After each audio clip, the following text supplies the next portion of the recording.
कैसे इंसानी जरूरत के नाम पर ब्यास नदी के आसपास रिवर बेल्ट के इलाके में हुआ अतिक्रमण और अवैध खनन, साथ ही कई इंसानी गलतियां मनाली की खूबसूरती को बिगाड़ने के लिए जिम्मेदार हैं।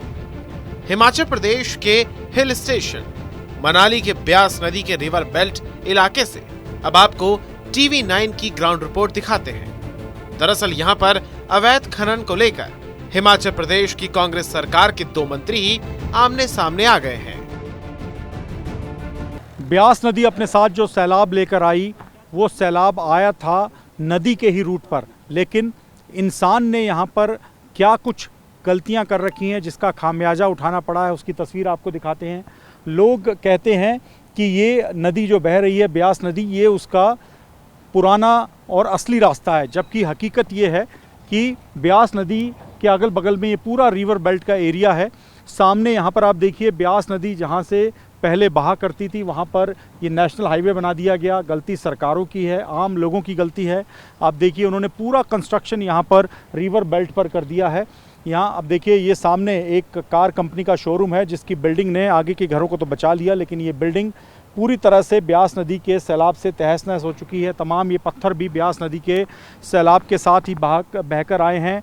और गलती सरकार की कैसे, आप देखिए जो सब्जी मंडी है उसके शेड यहाँ पर बनाए गए हैं बिल्कुल पानी के बीच में। दलील ये दे रही है सरकार और यहाँ के स्थानीय लोग कि उनके पास जगह की कमी है, पहाड़ों पर कंस्ट्रक्शन के लिए जगह कम है, इसी वजह से उन्होंने यहाँ पर अपने घर बना लिए हैं। लेकिन जब ब्यास नदी विकराल रूप ले लेती है तो उसका जो पुराना रास्ता है वहाँ पर ये नदी आ जाती है। दूसरी बड़ी वजह है यहाँ पर अवैध खनन। आप देखिए यहाँ पर जो रेत का भंडार है, यहाँ पर बड़े पत्थर जो आते हैं उनको क्रैशर से काट कर बजरी बनाई जाती है। देखिए ये जो रेत है इसको लगातार यहाँ पर अतिक्रमण के जरिए निकाला जाता है और इसी वजह से भी जो ब्यास नदी है वो लगातार खतरनाक तरीके से अपने रूट को डाइवर्ट कर रही है। और जब सैलाब आता है तो यही पानी जो डाइवर्ट होकर अपने पुराने रूट पर आने का प्रयास करता है। सामने कंस्ट्रक्शन होते हैं तो इन सब कंस्ट्रक्शन को, हाईवे को, पुलों को अपने साथ ब्यास नदी और जो हिमाचल की अन्य नदियां हैं वो बहा कर ले जाती हैं। तो इंसान अपनी ज़रूरतें पूरी कर रहा है, जगह पहाड़ों में कम होने की दुहाई दे रहा है, लेकिन इन्हीं गलतियों की वजह से ही ये सैलाब आ रहे हैं। 1995 में भी ब्यास नदी में ठीक यहीं पर ऐसा ही सैलाब आया था, तमाम बिल्डिंग्स यहाँ पर गिर गई थी, लेकिन दोबारा कंस्ट्रक्शन कर लिया गया और अब 28 साल बाद फिर कुछ ऐसी स्थिति यहाँ पर दोबारा दिखाई दी है। और इस बार भी गलती सीधे तौर पे सरकारों की है, यहाँ पर रहने वाले लोगों की है। इस इलाके के रहने वाले 58 साल के हेमराज ने बताया कि जिस स्थान पर ये पूरा आलू ग्राउंड का इलाका बसा है और सब्जी मंडी बनी हुई है, साथ ही नेशनल हाईवे भी बना है, ये सब कुछ ब्यास नदी पर बना है। वर्ष 1995 में नदी इसी स्थान पर बहती थी। धीरे धीरे नदी का रास्ता बदला गया और यहाँ पर निर्माण कार्य शुरू हो गया, जिसके चलते नदी छोटी होती चली गई। अब जब नदी में पानी बढ़ता चला गया तो नदी अपने पुराने रास्ते पर आ गई है और जो भी इसकी जद में आया वो बहता हुआ चला गया।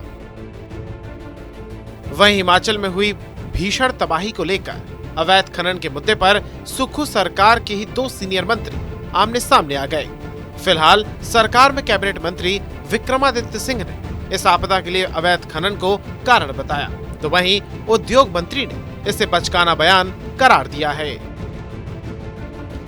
पर ये जो त्रासदी हुई है ये इलीगल माइनिंग की वजह से नहीं हुई है।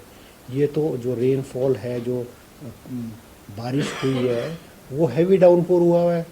इलीगल माइनिंग तो मान लो एक स्थान पे, 2 स्थान पे या 3 स्थान पे हो सकती है, मगर सारी की सारी कुल्लू वैली और पूरे के पूरे कुल्लू जिले में नुकसान को इलीगल माइनिंग की वजह से हुआ है। ये बयान जो है बिल्कुल गलत है। इलीगल माइनिंग हो रही है, इस मुद्दे को तो मैं वापस जाकर विधानसभा के अंदर उठाने वाला हूँ। इस मुद्दे को मैं जो है वो कैबिनेट मीटिंग में उठाने वाला हूँ कि जो भी यहाँ पे इलीगल माइनिंग जो है वो इस नदी के अंदर, ब्यास नदी के अंदर हो रही है, इससे जो ये मैनमेड डिजास्टर हुआ है ये बहुत दुर्भाग्यपूर्ण है। इसको बचाया जा सकता था। जिस लेवल का नुकसान हुआ है वो जो है कुछ जो यहाँ पे लोग हैं जो इलीगल माइनिंग कर रहे हैं, माफिया बना हुआ है, उसकी वजह से ये कांड हुआ है। इसलिए अगर हमने अभी आवाज नहीं उठाई तो हम जनता के हितैषी नहीं होंगे। हमको आवाज उठानी है और इनके ऊपर जो माइनिंग के जो भूमाफिया के लोग हैं इनके ऊपर सर्जिकल स्ट्राइक करने की आवश्यकता है और हम इंश्योर करेंगे, मुख्यमंत्री जी इंश्योर करेंगे कि इनके ऊपर जो है वो सर्जिकल स्ट्राइक होगी और इनका जो है यहाँ से बोरिया बिस्तर जो है वो पैक करवाया जाएगा। बहुत अच्छी।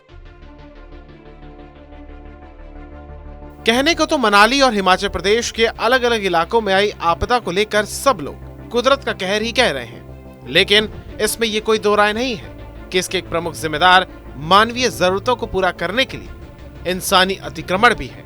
जिस तरह से पहाड़ों को काटा गया, नदियों के विस्तार को रोका गया, नदियों के क्षेत्र को छोटा किया गया, नदियों के आसपास अतिक्रमण करने और अवैध खनन की वजह से नदियों के रूट को डाइवर्ट करके नदियों के आसपास के रिवर बेल्ट के इलाके में खनन और निर्माण कार्य किए गए, ये सब गलतियां इस तबाही के लिए उतनी ही जिम्मेदार हैं।